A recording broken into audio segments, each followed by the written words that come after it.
Hello, everybody. Happy Thanksgiving. It's that time of year, which we love very much here at The Realignment. And what we usually do is we do a special episode. So that's what we decided to do today. Marshall is a big comic book fan and actually found a great guest with a great book. So, Marshall, what are we talking about today? Yeah, this actually came from a comment on the Substack. We like it when people respond and engage and do stuff like that. And this person said, hey, it's an interview show. I get it, but I'd love to hear more content that's about your personal interests, like what's going on. Like not everything has to be political. So right around the same time, a publicist reached out to talk about American comics, a history. This is with Columbia professor Jeremy Dauber. And this is just a really interesting conversation. It's Thanksgiving. Obviously, I must be spending a lot of time on HBO Max catching up with a variety of superhero properties that we haven't hit. Saagar, at some point, we'll do an episode, but it's of your personal interest that we'll air it during a holiday season part. But a lot of really great stuff here. And this is just a really interesting conversation that ties in well to our conversation about why is our culture the way it is? Why does it feel like everything is a reboot of a spinoff of a reboot? A lot of really great stuff here. Really interesting conversation. So many things to really think about. And look, if there are other topics that aren't strictly political, that are just purely culture, entertainment, health, lifestyle, definitely let us know what we should talk about, because we would love to do lighter fare like this when it's a holiday, when there's something that isn't quite as much in the news. Don't forget, guys, in order to subscribe to the Realignment Substack, like Marshall mentioned, we always take comments and we actually react and, really are very responsive to that. Of course, the Realignment Bookshop, you can buy both this book and many other books there of many guests of our own personal interest. There's lists that are included. And as always, a special thank you to the Lincoln Network for sponsoring this podcast. Let's get to it.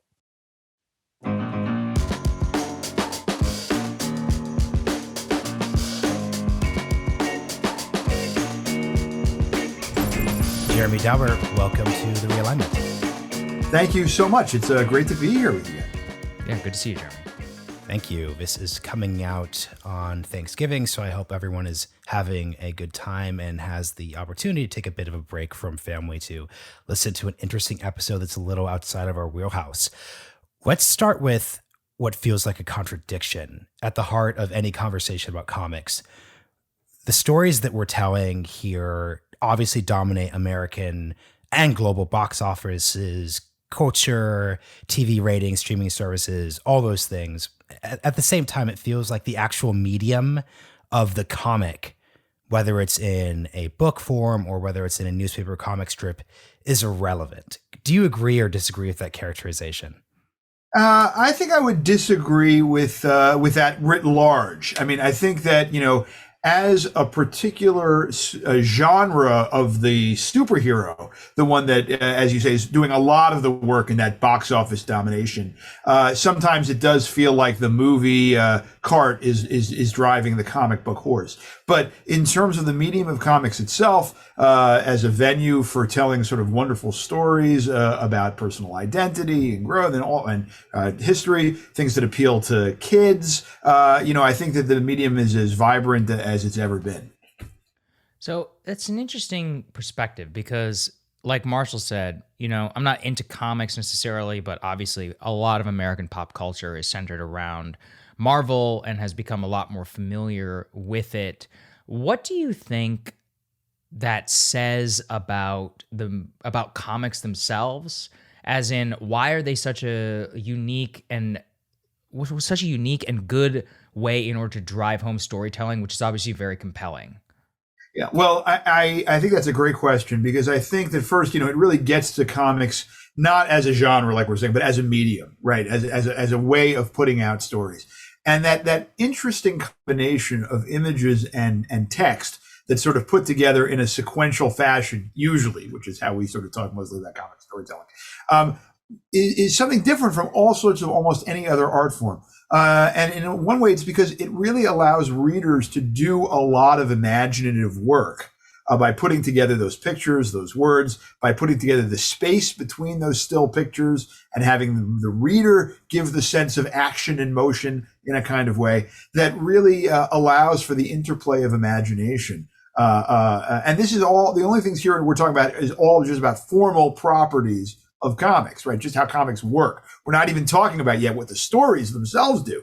And the stories can provide sort of the opportunity for putting yourself into those stories, identifying with them in ways I think that are often easier because of the drawn nature of comics than, let's say, the photorealistic representations of most movies or television shows or what have you. So there's a way of finding yourself in Superman or Spider-Man or Wonder Woman, or some of even Raina Telgemeier's Little Girls in her children's graphic novels, that is easier to do than even sort of some of the most compelling and resonant movies, let's say. I want to go back to what you said at the start of the episode around comics being as vibrant as they've ever been, because that is going to feel surprising to most folks. So when you define vibrancy, are we talking volume of sales year over year, popular discourse, zeitgeist? Just explain further what you mean by that. Yeah, and I think the answer to that is yes, in the sense that we have first tremendous amount of sales for example, in the children's book market. Raina Telgemeier, who I've already mentioned on this, someone like Dav Pilkey, who do these Dogman graphic novels. These are everywhere. Sort of and when I say everywhere, this is also a change from certainly when I was growing up. You can find them in your public libraries in massive sections. You can find them being taught in schools.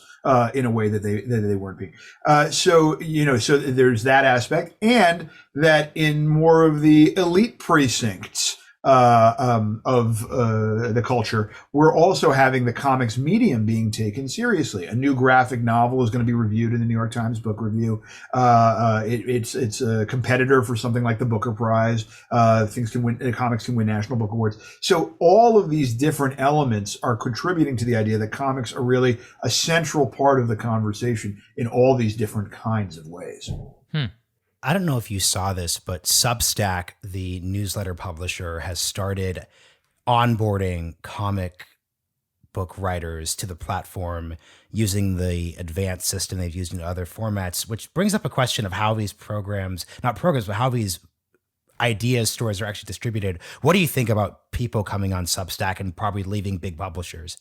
One of the stories that I try and tell in the book, I have this new history of American comics, right, that's coming out right now, that's out now, is the story of how comics is not just an art form, right? It's not just a medium, but it's also a business. And so much of the story of how comics has evolved has been about the businesses that it's been associated with, that it's been involved, that have published them, that have competed with them, that have trained, all of those things. And comics, the medium is like water. It really goes into all of these new media as they develop.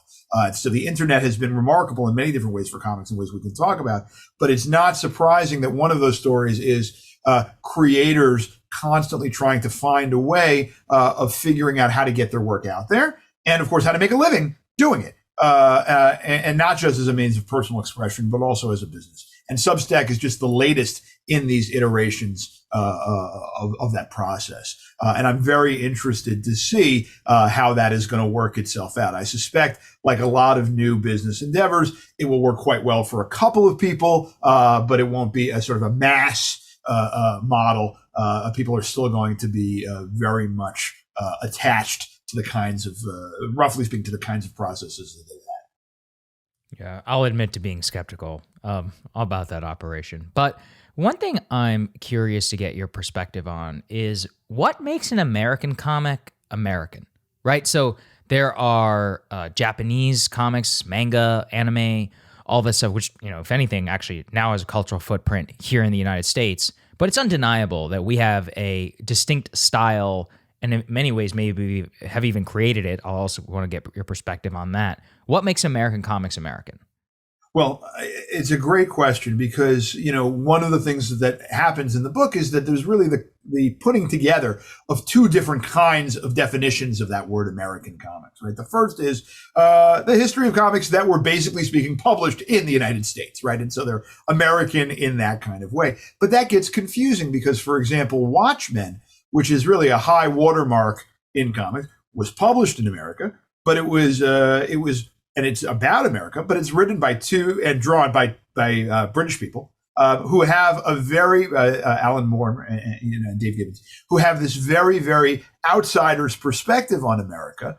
But it is an American comic, I think, in many ways. So there's that's one side of this, right? The other side is that part of the story that I'm telling in this book is the story of how this material reflects and is shaped by trends and currents in American history. So, for example, when you look at comic strips that come out of the Great Depression, which was the Great Depression was a golden age for comic strip period, right? So many of those comics reflect in one way or another either the circumstances of the Depression themselves or a kind of escapist desire to try and get away from that, to have these grand sort of adventure strips. The first age of the superhero is inextricably lined up with World War II. And a lot of these superheroes are either proxies for fighting the Nazis, or they are ways of sort of saying, let's not think about the Nazis, let's focus on things at home. They help sell war bonds, right? So all of these things are connected with American history in that way. And as you were saying before, a lot of these comics go out, they fundamentally influence comics in other countries, some of which have their own already extant traditions. And then those comic traditions also come back, particularly as the world gets smaller, and influence American comics as well. And all of those parts of the story sort of appear in the book in one way or another. We can talk more about them. We've got plenty of time. Yeah, and speaking of the world getting smaller, a good way of telling the second half of the 20th century after World War II is that ideas around soft power, cultural exports become increasingly important. So the fact that the U.S. can birth these products and export them becomes important. Same thing of Japan, South Korea, insert Squid Games reference. Something I'm curious about as you think of these cultural exports, what makes a product, not just comics, but what makes these types of products work in broader audiences? Because if you think about it, China and India are huge. They have cultural products. Everyone knows what Bollywood is, but there isn't like a Bollywood property that has taken over a non-expat market. Yeah, well, I certainly can't speak as well to what has happened from other areas coming here. That's not really my area of expertise. But since we're inserting Squid Game references, I think we're seeing how certain kinds of conventional wisdom about how things didn't necessarily work for American audiences are being kind of overturned in real time. And certainly that was the case. Saagar, you referred to this, I think, earlier with manga, that about 15 or 18 years ago, manga admittedly manga really came and really, I would say, almost dominated a lot of American comics. And in part, the back and forth of this, we can talk about translation, right? Where certainly there are a lot of people in other parts of non-America who know English. There are not maybe as many people who know Korean, or who know Japanese. And so you have to have the translation kind of catch up to that. In a certain kind of way. But nonetheless, and in fact, some of the influence of manga in early American superhero comics, things like Frank Miller and Daredevil and things, was originally without Frank Miller understanding what the actual words were, right? Because comics is a visual medium, he could say, look, I just read, and he had that in quotes, this 100-page manga. I didn't even know what it said, but I could still tell what the story was. And that was extremely powerful there, right? You compare that to a 1950s comic of Superman. If you can't understand the words of one of these science fiction-y Superman stories, you really wouldn't be able to know what was going on in the story. You might enjoy the images, but you wouldn't really know what was happening. Increasingly, manga was very influential in that kind of way. So, I do think, though, getting back originally to your question, Marshall, or this part of your question, I think that some of the things that comics do best are some of the things that all kinds of great art and great literature do best. So which is to say, speak to things that are universal in the human condition. And so, for example, so much of that early superhero wave, which then go on, right, were about these questions that animate certainly all of the children in us, not just the children, but the children in us, of what if we were really powerful? What if we were really strong? What could we do to fight bad guys? What could we, how could we make things fairer for other people? Right? These were a lot of the questions that animated Superman sort of in those early years. And I think those resonated. Batman is saying, I'm a human being. I'm not extraordinary like Superman.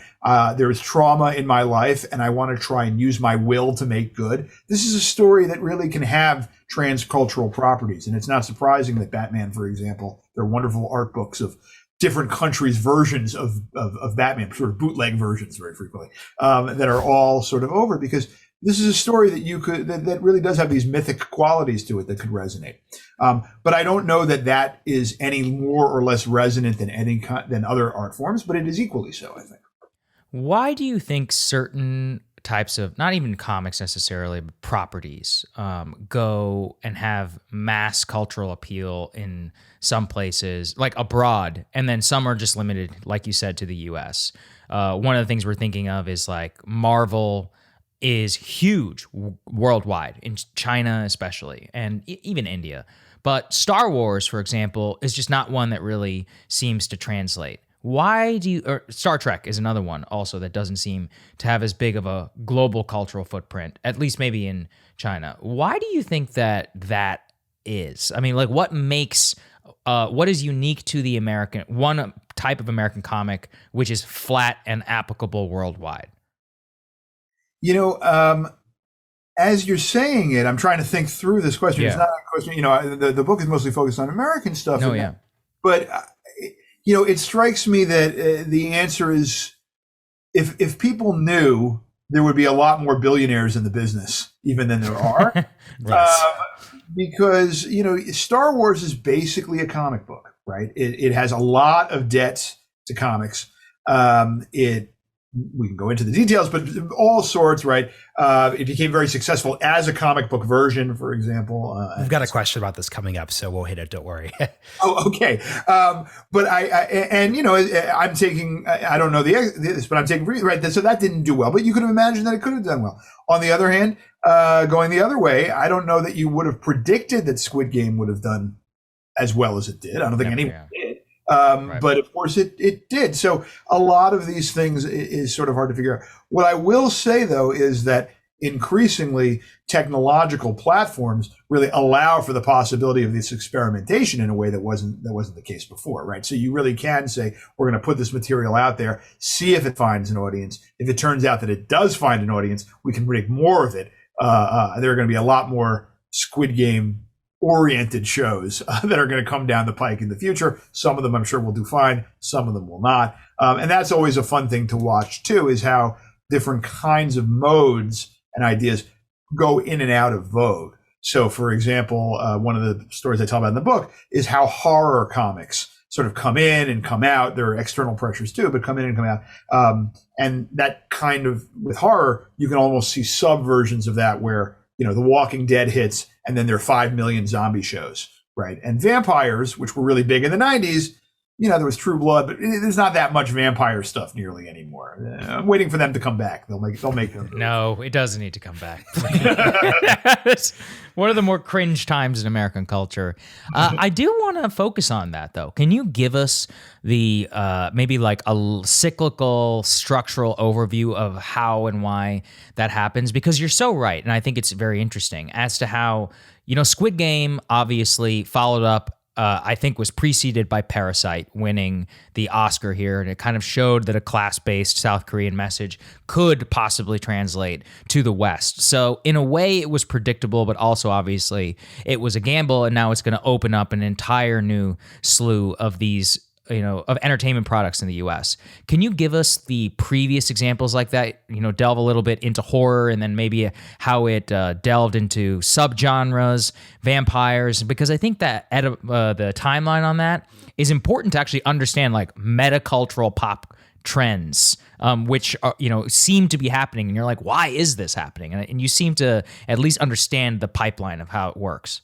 Well, I think one of the nice things about writing a cultural history rather than being predictive is that you can sort of see how those things ended up working out and how the trends and the material came together. So, for example, horror comics really flourished in the period immediately after World War II. This was a time period, and as a part of that, I mean, you can tell a story about the way in which, on the one hand, the greatest generation had just defeated Nazism, right? And they were coming back, and they were sort of trying to settle back, and I'm putting that in air quotes, to some kind of constructed version of normality. But there were all of these lurking anxieties. There were anxieties because of the social stresses that had been occasioned by the war. A lot of people didn't come back. There were economic stresses. Divorce rates were up. There was social juvenile delinquency kind of things.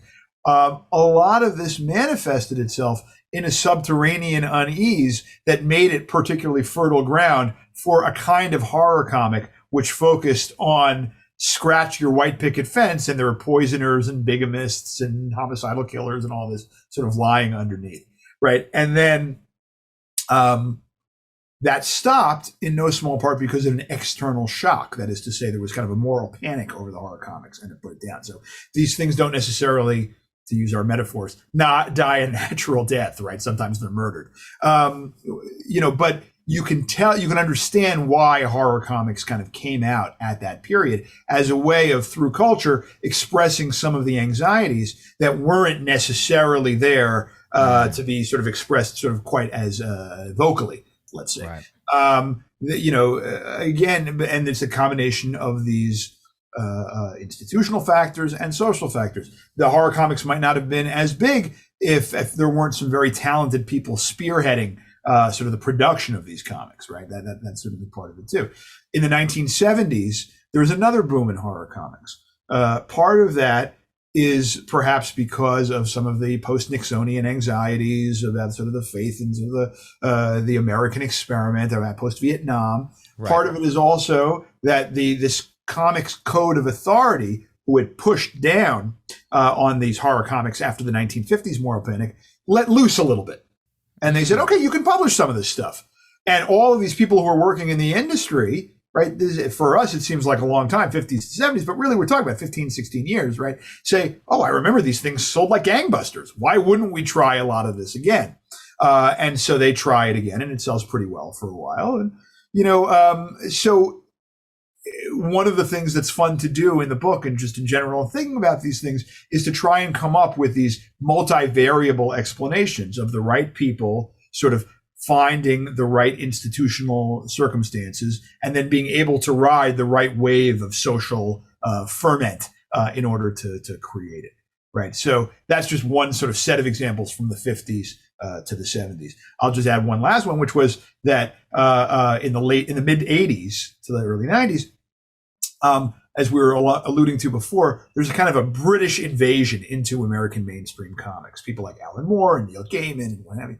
And most of these people, these Brits, came from a very politicized anti-Thatcher environment in the 80s, where they genuinely felt that Thatcher was mad, right? They thought that she was insane, that she was genuinely terrifying.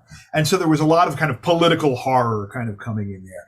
And that kind of politicized a lot of the American comic business in a way that it had been, not explicitly political before. Comics have always been political, right? Always.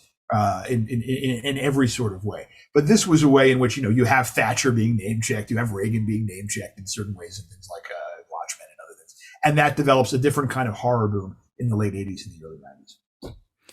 It's really funny. I'm thinking of, and you'll know this, Alan's Batman comic where it's an old Batman, and politics aside, like the portrayal of like Ronald Reagan is like very interesting because it hasn't aged well in the cultural sense, in the sense that like in the movie, like not the movie, but in the comic, Reagan is this almost like nefarious force, and as American pop culture has evolved, he's seen as this like 1980s figure that has been memory hold to certain degrees. So it's really funny to rewatch and reread any of these properties in a 2010s, 2020s context. I think that's absolutely right. And, and again, this is also part of the story of the treatment of politics within sort of these American comic book industry, where, if you read comics in the 50s and the 60s, even with, you're not going to say anything bad about the president of the United States, right? It's not going to happen, right? And then even sort of in the post-Nixonian 70s, there's still, there can be an evil president, but we don't want to really identify him necessarily in quite the same way, right? By this point, by the 80s, by the 90s, certainly into the, right, you're getting much more explicitly political. You're getting much more willing to take on the government and sort of say that the government is a bad actor in all sorts of ways. That really is a change, partially because, again, there are these institutional factors where something like this comics code of authority its influence has been lessened, where they would, and there are sort of institutional factors like comic book stores that allow for the selling of comics that don't need to have any sort of public seal of approval on them at all. You can be a lot more daring and a lot more also adult, because if you're a 9-year-old reading a Superman comic, you don't really care about any of this stuff. You just want to see Superman fight a giant robot that Lex Luthor has started. Right. But when you're in your college age, let's say, or you're older, you say, well, what's really interesting is the way that some of these stories can be told in light of a complex, much more grand narrative involving structural, institutional factors, political factors, what have you. And that came with the aging of that mainstream comic book audience as well. Right. You wouldn't have been able to tell those stories in that kind of subtle way that you're talking about to people who are, 8. And a question, I want to take it to the Star Wars thing before we move on, because it brings to mind, you're referencing what Lucas was inspired by. He was inspired by Buck Rogers. He was inspired by Flash Gordon. People have probably watched Dune. It's hard to look at Tatooine and not see Dune with Frank Herbert's properties. Right. But aside from Dune, and that was a property that took a while to develop on a couple of different levels, almost no one remembers Buck Rogers. Flash Gordon had a couple attempts to be brought back into the mainstream, didn't quite work. As you're cataloging this history, what are some, if there's some Hollywood producer listening right now, what are some forgotten properties where you're like, man, different circumstances, that would be a huge thing or could be a huge thing? I'm going to tell that Hollywood producer to go out and buy about 10 copies of my book and sort of distribute it to their entire staff. And you can see lots of ideas there. But you should also listen to this podcast, by the way, Hollywood producers out there. Please listen to this one. But I do think that you're absolutely right, Marshall, that the world of these comics is full of these forgotten gems and hidden treasures in all sorts of ways. And what's interesting about them is not just that, as you said, something like Buck Rogers or Flash Gordon, that they have all of these sort of stunning visual storyboards that your Hollywood producer could then turn into their landscapes, right? But they're also very much products of their time, and so there's a lot of work that has to be done in order to really remove, let's say, some of the racism that really inflects a lot of the Ming, who's the emperor. Yes, that's right. It's Saagar. Can you explain who Ming is? No, you're absolutely right. So, in these Buck Rogers and both these Buck Rogers and Flash Gordon, basically they're of this sort of 1930s sort of science fictional moment, right? And this is really the beginnings of science fiction as we kind of know it today, modern science fiction, of which Star Wars is a very prominent inheritor in a certain way, right? Of which, sort of strong-limbed white guys with Ivy League backgrounds basically save the day from people who don't look like him, right? And so you have these bad guys with names like Ming the Merciless, who are like these embodiments of this sort of Orientalist, sort of anti-Asian kind of, as they used to call it, yellow peril kind of terrible things. And so a lot of that stuff is really quite regrettable. Tremendously regrettable, and it was also, I think, one of the things I point out in the book, which I think is important, is that fundamentally these were many of the images of Asians, particularly East Asians, but Asians that were being seen by Americans all through the country. Right, nothing was as widespread as comic strips at this point. In the country, right, on the cusp of World War II.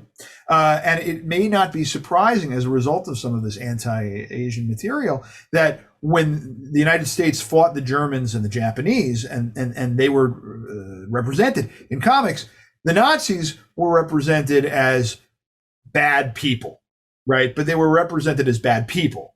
And the Asians, the Japanese, were represented as sort of these subhuman monstrosities, visually represented. We were talking earlier about how the medium can tell a story, right? And really, this is what you have. You have this, they're not are people who have gone wrong and they're terrible in this, but the Japanese, they're not even people, right? And this is something that, the artists and the writers of that era have a lot to answer for, quite frankly. Even within you could have had an opposition to the Axis without, of course, in that. Let me get your opinion on this, Jeremy. My friend Paul Scalise, also known as the Lindy Man, has a meme online which has actually become quite popular, which is that culture is stuck. It's not an original point that he makes, but everybody does kind of feel it. All we get are remakes of remakes. Everything is a sequel. It feels like the world really hasn't moved that much since like 2008 from a meta pop cultural perspective. Do you agree with that characterization? Like, is there a vibrancy as you're pointing to? Because why do so many people feel that we're just getting recycled versions of things in the past? Live action Disney being the best example. Well, my theory about this, and I remember this coming, this was maybe 10, 15 years ago, this is when I developed this, was that there was a Dukes of Hazzard movie. I don't know if you guys remember. I remember that movie. Johnny Knoxville's attempt to be a live action actor. With, Sean William Scott. Very Jessica important. Simpson, right? She was in I did not see it, but I remember. We were in 7th grade when this happened, so we were the prime target market for this movie. Yeah. Well, you can answer then this question for me because you were the prime. Yeah, I'm older than you. You were because I was like, who is going to watch this? In other words, who says yes? I remember the Dukes of Hazzard. That's what I want to see on the big screen. And what it struck me, but maybe Marshall, maybe the answer is people. But Jessica Simpson is most of the answer. The real answer is idiot 13-year-olds. Right. But yeah, right. But what came to me was, you are, now a Hollywood producer, right, of a certain age, and you say, what do I want to do? Well, you go back to your golden age of being 12 or 13. And you say, this was something I cared about. I wish I could be part of the excitement of making this thing that I love and that I care about. And so I am going to use now the position that I'm in to bring that thing that I love and I care about to the big screen or to the small screen now or whatever it was, and I think that for these sort of biggest and sort of loudest megaphones that of the movies and the TV that we're talking a lot about, I think that happens a lot. So I think, when you're seeing now the adaptation of a lot of the things that I loved when I was, let's say high school, sort of college, a little post-college, those 90s Vertigo comics, Sandman, Preacher, things like that. I'm the age of a lot of the people now who are saying, hey, of course I would want to be able to make a Why the Last Man series. Who wouldn't want to see those comics that I loved when I was a kid on the screen, right? So I think, I think that's where the lag is. So I am always waiting for, as it's beginning to happen now, the people who are a little bit below me to start sort of making the things that I was too old for. And now I'm no idea. Interesting. What's so helpful about what you said is, A, your theory is correct, but B, like, there was something going on in 2004, because 2004, you have a Starsky and Hutch terrible reboot with Owen Wilson and I like Ben that movie. Stiller. I actually like that movie. You are an audience of one on that one. You have that reboot. You have I Spy. There actually was like a huge glut of 70s and 80s thing. But I think this is what gets to Saagar's point, which is that you're referencing the 70s, you're referencing the 80s, you're referencing the 90s. There's just a He-Man reboot on Netflix. But when people are talking about culture, what they're kind of getting at is this idea that we stopped having those we stopped producing new things around 2000. So how do you think of the golden age aspect of this discussion? Well, as I was sort of alluding to, there's a wonderful sentence. I don't remember who came up with it. Maybe someone will. But, that the golden age of science fiction is 12. Right. And that to me is the truth of all this, right? Everybody has their own golden age. And it happens to be when you were precisely wide open to these kinds of things. There are going to be people, you'll have me back on this podcast 15, 18 years from now. People will be like, you remember Dogman? Dogman was a classic. Let's have Dogman on the big screen. Like, that's what it, and they're going to say, and maybe they'll be right. all I'll say is that if you actually look at a lot of the, some of the work that's being produced now, the work that is currently under the radar because it hasn't appeared on the big screen yet. It's the people who are falling in love with it who are 8, 9, 10, 11, 12. That work is out there. There's some great examples of it. And I think it's going to influence sort of the next generation. Let us get your perspective on an interesting question, which is, why should comics not be in the public domain? And what we mean by that is, Aesop's tales or the Brothers Grimm. I'm trying to think. There's all the classic Cinderella. I think of Cinderella. It's in the public. I thought that was domain. Disney. Yeah, I didn't know that. Okay. Well, see, Okay, it's a Brothers Grimm Right. tale. So if we think about it from that perspective, these kind of timeless pieces of art that can then be iterated on in any fashion by whomever wants, what do you think are the costs and the benefits of that type of IP model? And I know it's sensitive because, artists and all of them obviously should own and have control over their work, but there is a cost certainly to things being vertically integrated by all Disney, or so to speak. So I'm curious what you think. Yeah. I mean, I would say, as we were saying before, and the book talks about a lot of this, that so much of the history of comics is a struggle between sort of creators and the corporations to have control of their work, and alternative models of comics business. We've been talking a lot about superheroes, those kind of big sort of IP properties. But of course, part of the history of comics that showed the way for sort of a much greater degree of business sharing or profit sharing than ever came before was from these alternative independent comics that said, what, we're going to publish these things ourselves. We're going to create our own characters and all these kinds of things. So that struggle has always been playing itself out. And continues to do so.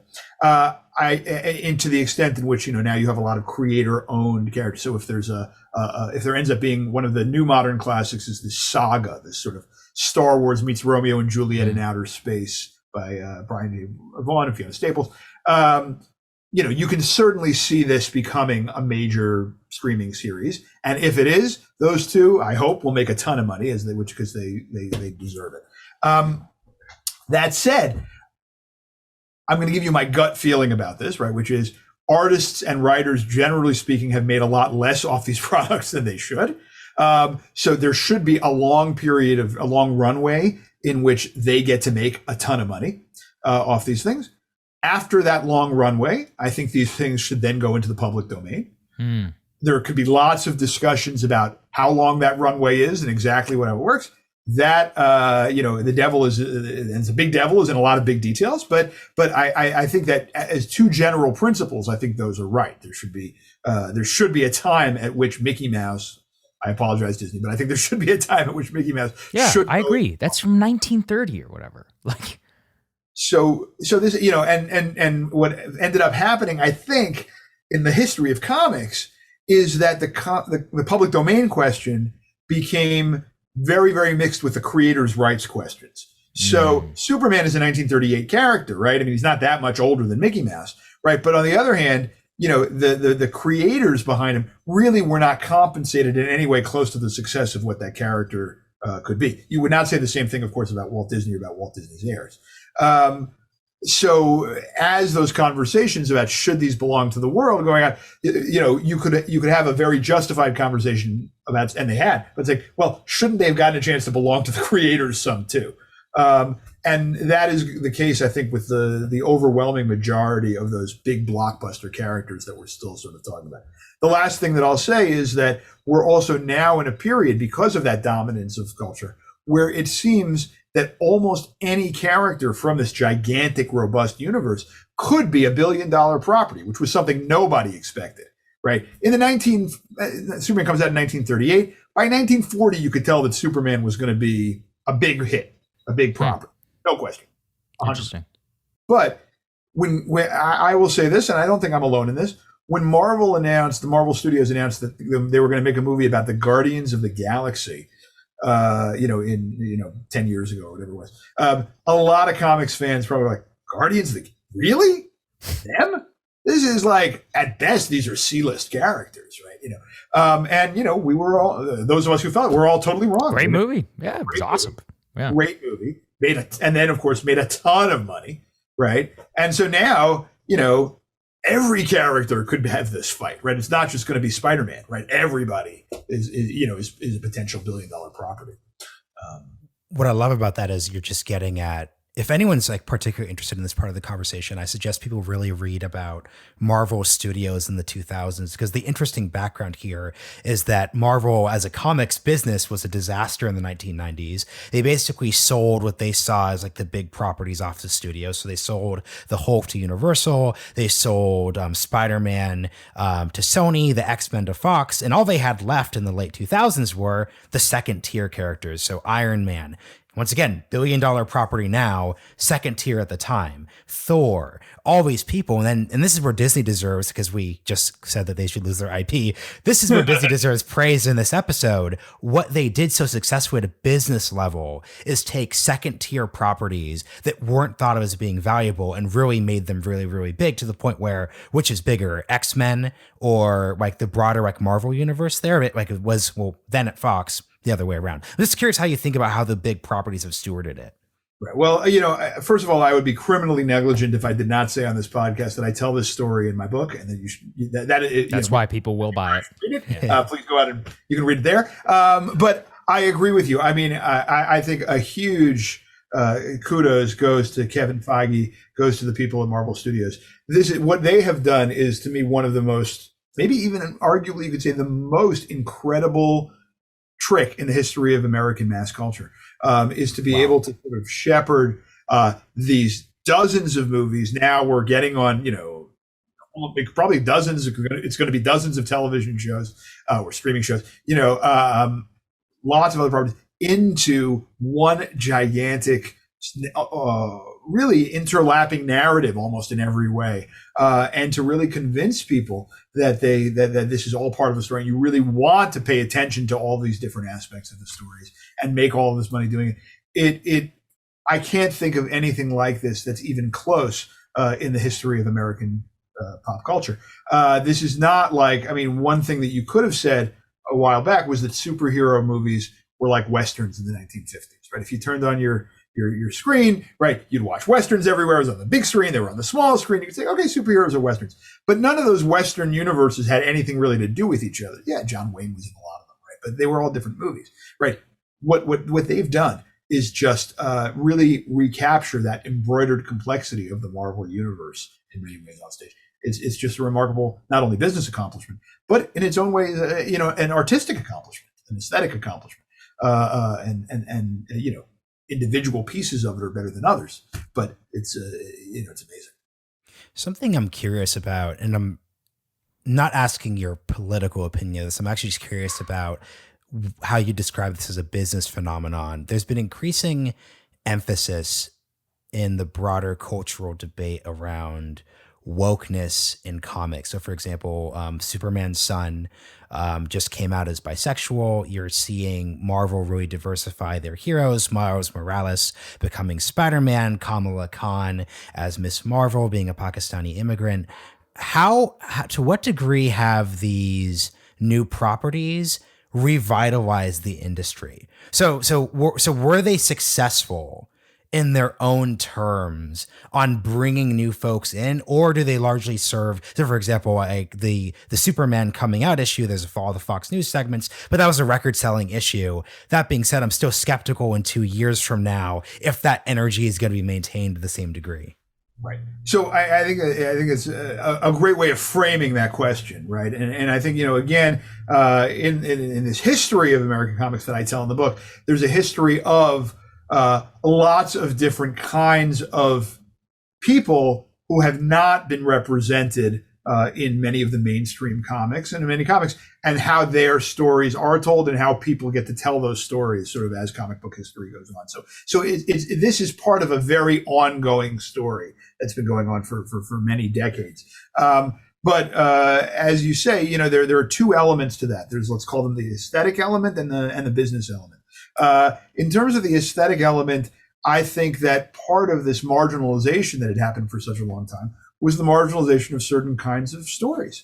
It's no more or no less than, it's no less, I should say, than that, is saying, anyone who reads comics is in the business of wanting to hear more stories, more different kinds of interesting stories. That's why we just keep coming back for these things.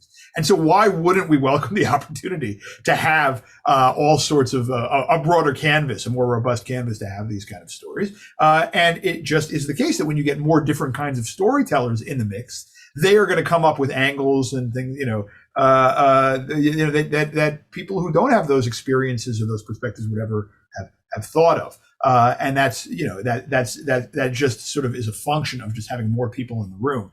And when you have characters, as we've been saying, who've been around for 70 years, 80 years, 90 years, there are a lot of stories that have already been told. So any opportunity to get sort of a different angle on those things, I'm quite pro.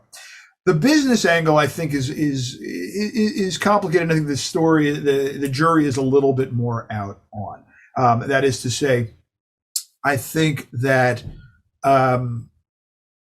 it's hard to. I think that best-selling issue phenomenon that you're talking about is very frequently. It's hard to sort of separate out from the kind of speculation in comic book issues, the financial speculation that often happens when there's an event kind of issue, or something which simply, and this could be something that says, I am interested in this for my own sort of personal reasons. This does resonate with me, but it's going to be a one-off, right? I'm not interested in this as more than sort of something that speaks to me for this one time. That I don't know. The jury's going to be out on some of that. I do think that as the demographics of the United States are changing, there is going to be an aspect of which people want to see more people who look like them, however you want to define that, in some of these stories. And that is going to be good for business, as I think it always is. But I think one of the most interesting comments I saw about this, not precisely on this, but sort of indirectly, was by the producer, and I was talking about this in the book, was by the producer of Black Panther, the movie Black Panther. And this was an interview he gave before the movie came out, before it was a huge box office success, before it became sort of, you saw the Wakanda salute everywhere, right? Before that, he said, look, I think of this as a Fast and Furious movie. He says in this interview, he says, people don't come to Fast and Furious because of the ethnically diverse cast. They don't come to it because they don't like the ethnically diverse. They come to it because of the cars. They want to see, and our job is to give lots of big car chases. And if we do that, that's why they'll be happy. And I think that in some ways, a lot of these things are going to be secondary. I think that was right for Black Panther. It wasn't the only thing that attracted people about Black Panther. But if Black Panther had been, let's put this, a very bad movie, it would not have had the resonance. Yeah, it wouldn't have done well. Right. I think that all of these elements that we're talking about are going to be, in some sense, only complementary to if it's a good Superman story or it's a good Ms. Marvel story. And I think if you have that, it's going to be phenomenal. And thankfully, many of these stories are being told, people like by G. Willow Wilson, who really, put Kamala Khan on that, right? Who's the Ms. Marvel? She's a great writer. She's telling a great story, and it's a grounded story, and that's what made those books sing. I agree with you. I've always just been like, listen, just make the content good. That's the most important part. Yeah. You also wrote a book about comedy. I'm very interested in comedy. Luckily to be friends with some pioneering comedians today. What do you think about, and this is your previous book, which we'll also put in the show notes, about the state of comedy where we're at? Your previous one was Jewish Comedy, A Serious History, which, it's funny having be friends now with some comics, many of whom are Jewish, who look to previously like Jewish icons in comedy as inspiration for why they got where they are today. I'm curious, you wrote that book in 2017, a 5-year later check-in. What do you think about the state of the industry, of the medium, all of that right now? Well, I think that going back to sort of your guys' real interest in sort of institutional platforms and things like that, something that was really only beginning to start, I think, when I finished writing the book, let's say 2015, 2016, before it went to press, was that the streamers were really sort of jumping in with both feet into the Yes. comic process, right?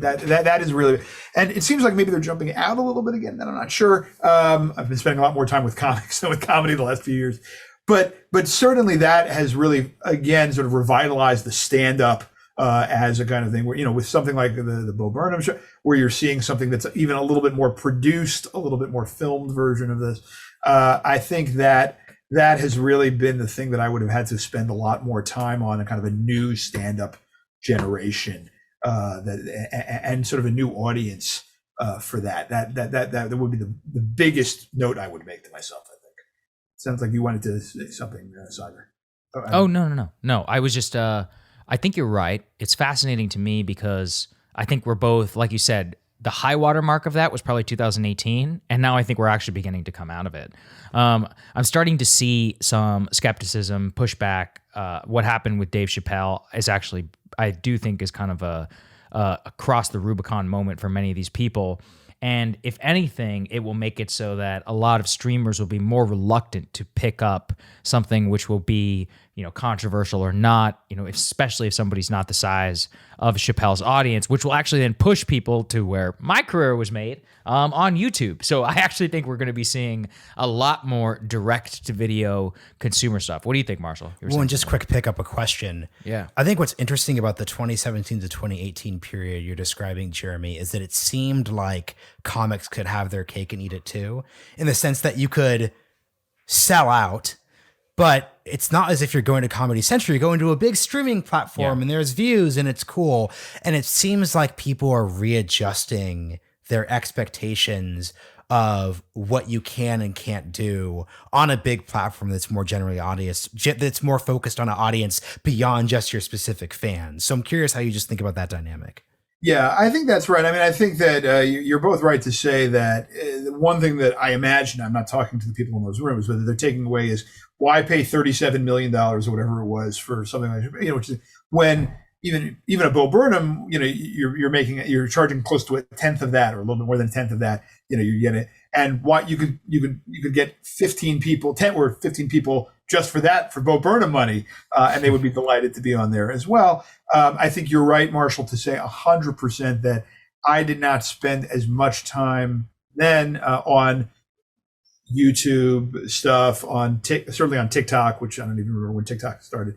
But a lot of that stuff as really being a launching pad. I talk a little bit about Rachel Bloom, who then sort of jumped to the CW.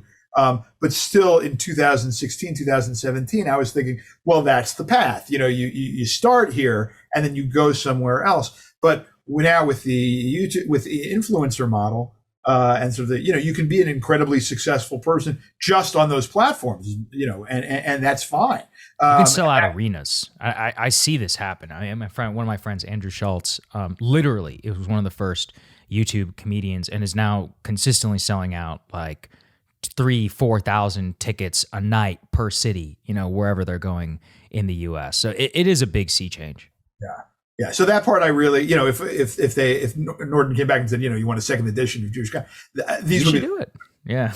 Yeah. Well, right now we're working on the first edition of American Guy. Right. First, let's sell this book, then we'll sell the next one. And we'll go back. Right. Yeah. But so let's close out on something you said.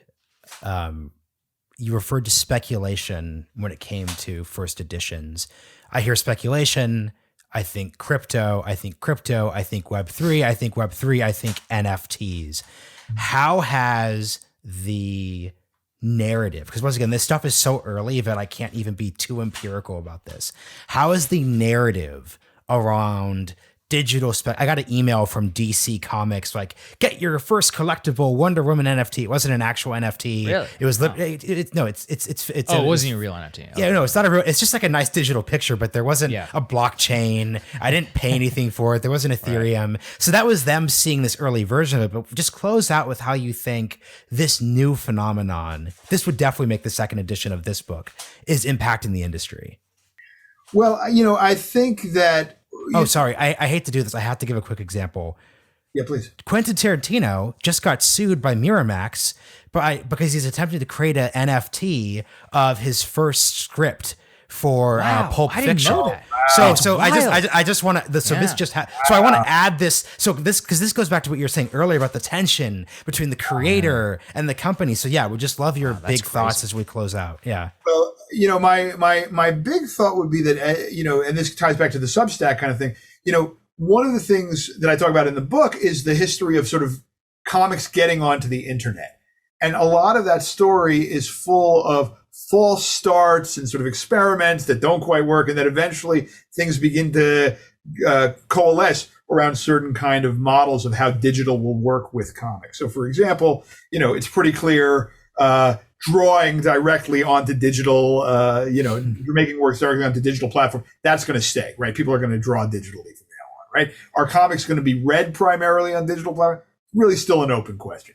I think with a lot of this stuff, you could imagine creators, taking pictures of themselves with their comic book in hand and kind of selling that as an NFT. You can imagine all sorts of different experiments. I will confess I don't know enough about a lot of that stuff to even be able to speculate. But I imagine that there are going to be, if the history of comics is any indication, there are going to be wild bubbles that are going to end up making a couple of people some money, and a lot of people it's not. That would be my guess. Yeah. Well, it's been really great talking to you, Jeremy. The book, we're going to have a link down in the description where people can go and buy it. It's just been very edifying conversation. We talked about this before. Go ahead and hold that This up. is great. We do not normally advertise book covers, but this is an incredible book cover.